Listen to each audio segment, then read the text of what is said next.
देश और दुनिया की तमाम छोटी और बड़ी खबरों के लिए हमारे चैनल को सब्सक्राइब करना न भूलें और बेल का बटन जरूर दबाएं। नमस्कार दोस्तों, स्वागत है आपका देश लाइव में और आपके साथ मैं हूँ आशिमा त्यागी। दोस्तों, आज की जो चर्चा है बेहद खास रहने वाली है। एक ऐसी घटना का मैं जिक्र करने जा रही हूँ जो कई गंभीर सवाल खड़े करती है। सोचिए, अगर यही घटना किसी मस्जिद या दरगाह में हुई होती, अगर किसी मुस्लिम लड़के पर आरोप लगा होता कि उसने मंदिर नहीं बल्कि मस्जिद के अंदर मांस फेंका, तो आज पूरा देश किस आग में झुलस रहा होता। टीवी स्टूडियो में चिल्लाते जो एंकर हैं वो जिहाद और इस्लामी आतंक की थ्योरी बुन चुके होते, गली गली में जुलूस निकल रहे होते और सोशल मीडिया पर नफरत की सुनामी आ चुकी होती। लेकिन आप देखिए विडंबना, जिस घटना का मैं जिक्र करने जा रही हूं उसे आप ध्यान से सुनिएगा। महाराष्ट्र के जालना जिले के महादेव मंदिर में मांस का टुकड़ा फेंकने के आरोप में एक व्यक्ति की गिरफ्तारी हुई और जिस व्यक्ति को पुलिस ने गिरफ्तार किया है उसका नाम है नंद किशोर सुरेश वडगावंकर। नाम सुनकर ही पूरा जो नैरेटिव है वो बदल गया। अचानक चैनल पर से चुप्पी छा गई, सियासी बयानबाजी थम गई और धर्म पर हमला का जो शोर है वो कहीं ना कहीं खो गया।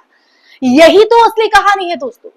वही अपराध, वही कानून, वही संवेदनशील जगह, लेकिन आरोपी के नाम और धर्म के साथ पूरा का पूरा नैरेटिव बदल जाता है।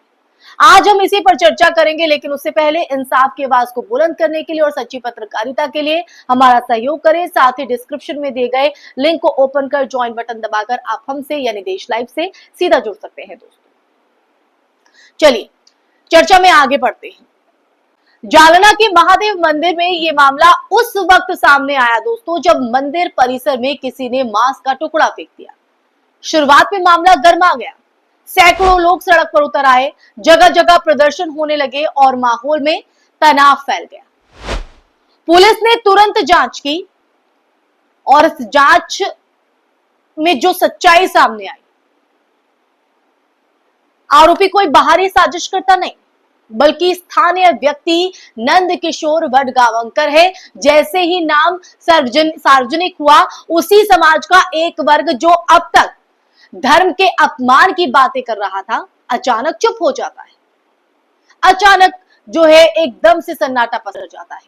मीडिया जिसने पहले से संवेदनशील मामला कहकर उछालने की कोशिश की, टीआरपी लेने की कोशिश की, अब इसे बस एक मामूली घटना बताकर रफा दफा करने में जुट गई।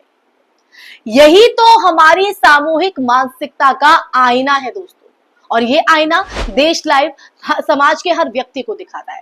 अपराध नहीं, आरोपी का धर्म तय करता है। इस घटना को यूं ही जाने देना, रफा दफा कर देना, अचानक से उस पर चुप्पी साध लेना, ये सवाल खड़ा करता है और समाज को कहीं ना कहीं एक आईना दिखाता है कि अपराध नहीं, आरोपी का धर्म तय करता है कि समाज की प्रतिक्रिया कैसी होगी। दोस्तों, अगर देखा जाए तो ये सिर्फ एक घटना नहीं है बल्कि अगर हम देखें तो हमारे समाज की दोहरी मानसिकता का एक प्रमाण भी है। अगर आरोपी मुस्लिम होता तो सोशल मीडिया पर हैशटैग मंदिर पर हमला ट्रेंड कर रहा होता, नेता सड़क पर उतर आते और सैकड़ों निर्दोष लोगों को पुलिस थाने में उठाकर ले आती और उन्हें सलाखों के पीछे कर देती। लेकिन अब जब आरोपी हिंदू है तो वही मीडिया इसे मानसिक रूप से अस्वस्थ व्यक्ति की हरकत बताने में लगी है। यही वजह है कि नफरत का जो व्यापार है वो आज धर्म के आधार पर फल फूल रहा है। अपराध की गंभीरता नहीं बल्कि अपराधी की पहचान अब ये तय करती है कि देश का गुस्सा किस पर और कितना भड़केगा। समझ रहे हैं आप? सवाल सिर्फ एक मंदिर में अगर देखा जाए तो मांस फेंके जाने का नहीं है। सवाल तो यह है कि क्या कानून और न्याय की परिभाषा आरोपी के धर्म के आधार पर बदल जाएगी? अगर हम देखें तो हमारा संविधान सबको समान अधिकार और समान सजा देता है, फिर समाज का गुस्सा भी समान होना चाहिए। क्या गलत है इसमें? लेकिन सच्चाई देखिए दोस्तों, ये सच्चाई कहीं ना कहीं अंदर से झकझोरती है। सच्चाई यह है कि हम अब कानून नहीं, भीड़ के पूर्वग्रहों से संचालित समाज बनते जा रहे हैं। जिस अपराध पर पहले धर्म खतरे में है का शोर मचता है, वही अब छोटी सी शरारत बनकर रह गया है। क्यों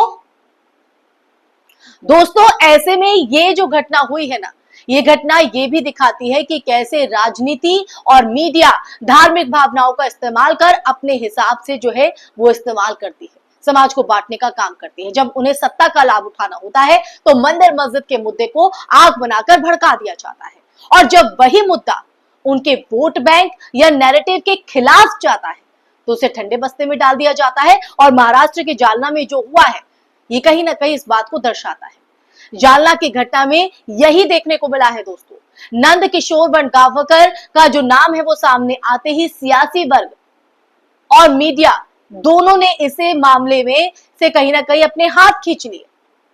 सवाल ये नहीं है कि आरोपी कौन है, सवाल ये है कि क्या हम हर मामले में एक ही मानक से न्याय कर पाएंगे या नहीं। दोस्तों, हमें ये कभी नहीं भूलना चाहिए या हम कभी नहीं भूल सकते कि इस तरह की जो घटनाएं हैं अक्सर बड़ी साजिशी एजेंडे का हिस्सा होती हैं। कई बार ऐसे कृत्य जो है वो जानबूझकर किए जाते हैं ताकि धार्मिक उन्माद भड़काया जा सके, समाज को बांटा जा सके और फिर राजनीतिक लाभ जो है वो उठाया जा सके। अगर सच में अपराधी को सजा दिलाने का इरादा है तो हर मामले की जांच निष्पक्ष और पारदर्शी तरीके से होनी चाहिए, चाहे आरोपी किसी भी धर्म या समुदाय से ताल्लुक रखता हो। समझ रहे हैं आप? आज की इस चर्चा के अंत में सवाल फिर से कहीं ना कहीं वही खड़ा होता है दोस्तों कि क्या न्याय की परिभाषा आरोपी के धर्म से तय होगी? क्या मंदिर में मांस फेंकने वाला अगर नंद किशोर है तो उसे शरारती कहकर छोड़ दिया जाएगा, अगर वही नसीर होता तो उसे आतंकी कहकर भीड़ के हवाले कर दिया जाता या सलाखों के पीछे कर दिया जाता। अगर हमें सच में लोकतंत्र और संविधान पर विश्वास है तो हमें ये दोहरा मापदंड छोड़ना होगा। अपराध होता है, चाहे उसे कोई भी करे, हिंदू करे, मुस्लिम करे।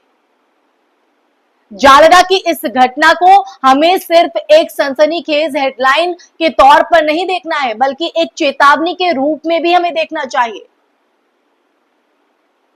यह हमें दिखाती है, बताती है, समझाती है कि हमारी न्याय प्रणाली से ज्यादा हमारे समाज की जो सोच है, समाज की जो मानसिकता है, उसको बदलने की जरूरत है।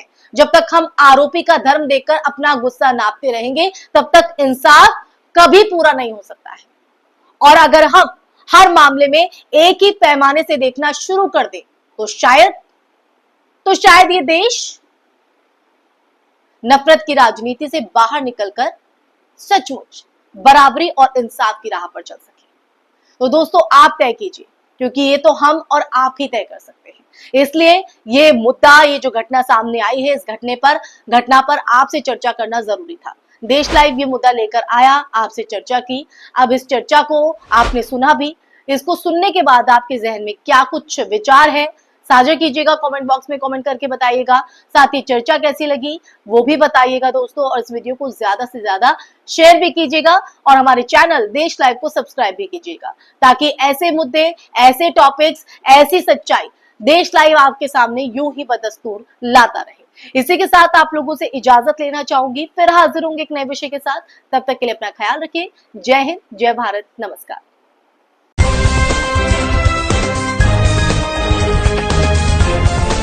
देश और दुनिया की तमाम छोटी और बड़ी खबरों के लिए हमारे चैनल को सब्सक्राइब करना न भूलें और बेल का बटन जरूर दबाएं।